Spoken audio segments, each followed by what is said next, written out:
우리 박수로 하나님께 영광을 돌리시겠습니다.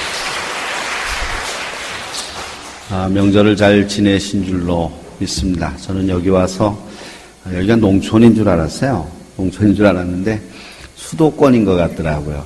고향으로 가시는 분들이 굉장히 많이 있어서 많이 빌 것 같은 생각도 했고, 또 농촌이면 고향에 오신 분들이 많아서 예배가 좀 이렇게 풍성할 것 같은 생각도 들었는데 그냥 그런 것 같습니다. 빠진 분들도 많고 고향 가신 분들도 많고요. 또 이렇게 처음 뵙는 분들도 좀 있는 것 같아서 반갑기도 하고 섭섭하기도 하고 그렇습니다. 그러나 하나님께서는 다 기쁘게 받으신 줄로 믿습니다. 내가 여기에 있는 것은 나 때문에 있는 건 아니죠. 다른 사람입니다. 그래서 아프리카의 어떤 지역에서는 이렇게 당신 때문에 내가 여기에 있습니다. 그것을 최고의 인사로 얘기합니다. 당신 때문에 내가 여기에 있습니다. 내가 여기 이 자리에 있는 것은 당신 때문입니다. 그렇게 얘기했네요. 당신 때문에 내가 행복합니다. 이렇게 얘기를 하는 게 최고의 인사래요. 자, 오늘 우리 옆 사람에게 인사하시겠습니다. 인사하시는데 오늘 당신 때문에 내가 있습니다. 다른 얘기로 하면 당신 때문에 나는 행복합니다. 그러니까 또 당신 그러지 말아요. 집사님 있고 장로님 그런데 직분을 부르시기도 하고, 그래서 집사님 때문에 나는 행복합니다. 권사님 때문에 나는 행복합니다. 시작. 옆 사람을 하고 하려니까 이석길 집사님 맞죠? 딸이죠. 딸이 아빠 보고 그래야지. 아빠 있어서 나 행복해 그래야지. 강대상만 쳐다보면 제가 얼마나 민망스러워요.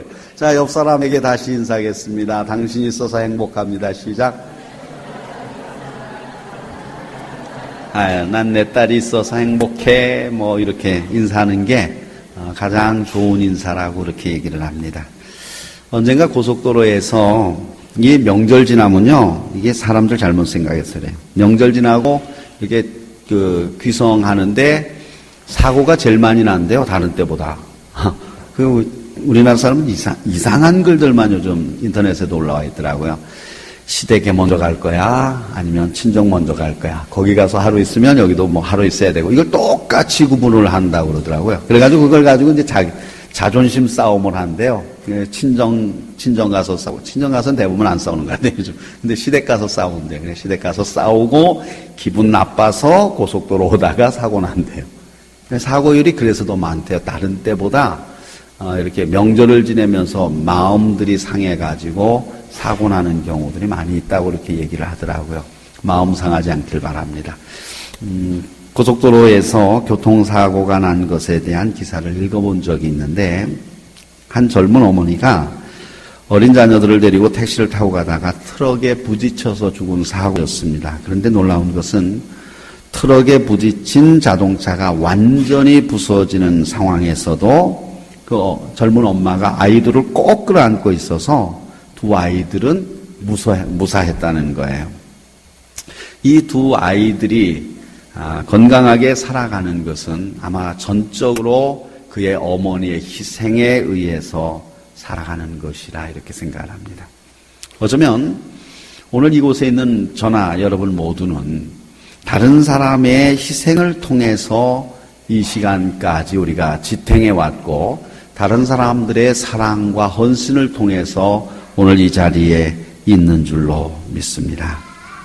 어머니의 자신의 생명을 없애가면서까지 품어준 그런 큰 헌신이 아니라 할지라도 우리가 오늘 이 자리에 있는 것은 여러 많은 사람들의 헌신과 수고를 통해서 있게 되어진 줄로 믿습니다. 우리가 이곳에 있다고 하면, 우리가 오늘 이 자리에서 예배를 드린다고 하는 것도 사실은 돌아보면 수많은 사람들의 헌신이 있었습니다. 이 나라를 사랑했던 우리 감리교인이니까 아펜젤라 목사와 그다음에 스크랜턴 대부인 이런 사람들을 통해서 이 땅에 복음이 전해지고, 그 복음이 많은 핍박을 통해서 오늘 우리에게 이르기까지, 또 이 성전이 이루어질 때까지 헌신한 많은 사람들의 수고와 헌신, 그리고 그들의 기도, 또 지금 이 자리에 우리가 있다 할지라도 이 자리에 있도록 수많은 사람들의 손길을 통해서 교회를 이루어간 그 헌신 때문에 우리가 이 자리에 있게 되는 줄로 믿습니다. 이 세상에는 무슨 일이든지 희생하지 않고는 얻는 것이 없습니다. 사업을 한다 할지라도 사업에 성공을 하려고 하면 자신의 것을 다 투자하고 또 가족들이 가지고 있는 것까지 다 넣어서 힘을 써야 사업에 성공할 줄로 믿습니다. 특히 교회도 마찬가지입니다. 교회도 헌신과 희생이 없는 교회는 성공할 수 없습니다. 하나님의 영광을 나타낼 수가 없습니다.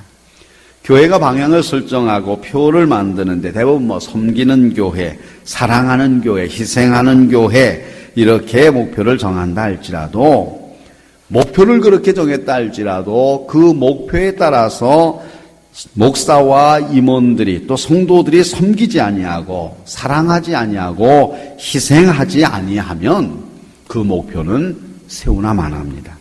그만큼 교회의 목표는 타이틀이 중요한 것이 아니라 실제로 섬기고 희생하고 헌신하는 것이 더 중요하다고 하는 말입니다. 실제로 한 사람을 예수 믿게 하려고 하는 데는 말로만 되어서는 절대로 안 됩니다. 전도는 죽은 자를 살리는 일이기 때문에 희생이 없이 영혼을 구원할 수 있는 길은 불가능한 일인 줄로 믿습니다. 그래서 교회는 희생을 가리키고 순종을 가리키고 섬김을 강조하는 줄로 믿습니다. 교회의 본질적인 목적은 생명을 살리는 것입니다. 교회의 목표나 표어를 희생이라든지 섬김, 사랑 등의 용어를 가장 많이 사용하는 이유는 희생하고 섬기고 사랑해서 생명을 살리자고 하는 데에 있습니다. 생명을 살리는 것은 그럴듯한 행사나 말로만 되는 것이 아니기 때문에 생명을 살리고 신앙을 성장시키기 위해서는 섬김이라고 하는 것이 필수적인 것인 줄로 믿습니다.